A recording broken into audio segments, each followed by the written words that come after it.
Pas de répit pour l'ADSP, l'association d'usagers pour la défense du service public du pays de Luçon, organisait la semaine dernière son assemblée générale. L'occasion pour elle de faire le point sur les dossiers en cours, et il ne manque pas.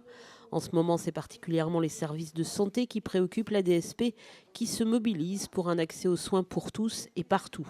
Ainsi, l'association, qui demande toujours l'abrogation de la loi Bachelot, milite également pour la réouverture de la maternité à l'hôpital de Luçon. Le nouveau directeur du centre hospitalier multisite a pourtant été très clair lors de ses vœux en début d'année. La réouverture de cette maternité n'est pas envisageable et pas du tout à l'ordre du jour. Mais il en faut plus pour décourager la DSP. Le directeur de l'hôpital est donc là, lui, pour mettre en place la politique de santé telle qu'elle est définie, c'est-à-dire y compris avec les restructurations liées à la loi Bachelot et portées par les ARS. Nous, par rapport à ça, depuis le début, on demande l'abrogation de cette loi Bachelot et là-dessus, on n'en démord pas. On demande aussi la suppression des ARS et on dit que la santé n'est pas une marchandise et qu'on ne doit pas gérer un hôpital comme une entreprise.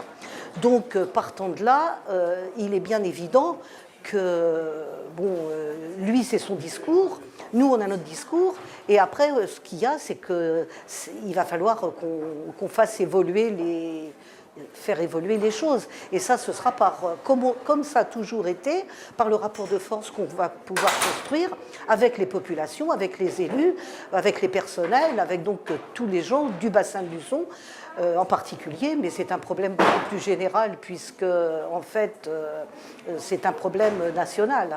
La DSP soutiendra d'ailleurs le 23 mars prochain la maternité de Vire en Basse-Normandie.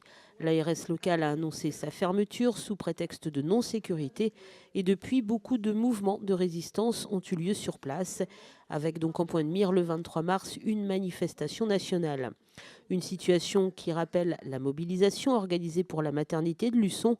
Rappelons que fermée en 2001, la décision a été suspendue par le tribunal administratif de Nantes et pourtant, depuis lors, cette maternité n'a jamais réouvert. Ça ne nous arrête pas, ça nous arrête d'autant moins que, comme vous l'évoquiez tout à l'heure, là on appelle à une manifestation sur Vire où il y a un problème de fermeture de maternité et où on veut en faire en fait quelque chose d'emblématique et de national, parce qu'il y a eu aussi la fermeture de Valréas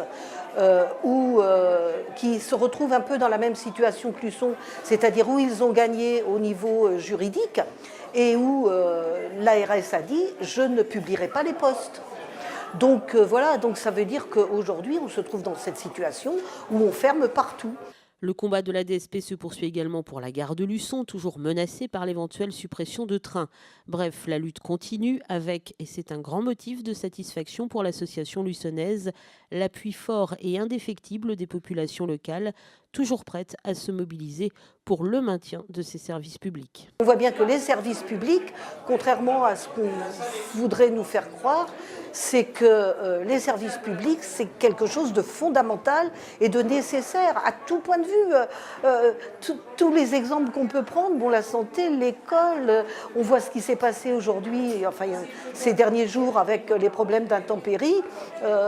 Les agents EDF, services publics, ont été les premiers sur le terrain et ont pu répondre aux besoins des populations. Les services de l'ex-équipement aussi. Enfin, donc voilà. Donc je pense que c'est une bataille et on n'est pas prêt aujourd'hui de l'arrêter. Rappelons enfin que depuis la rentrée, la DSP organise des permanences, salle numéro 1 de la Maison des Associations. La prochaine aura lieu le mercredi 10 avril de 10h à 11h30.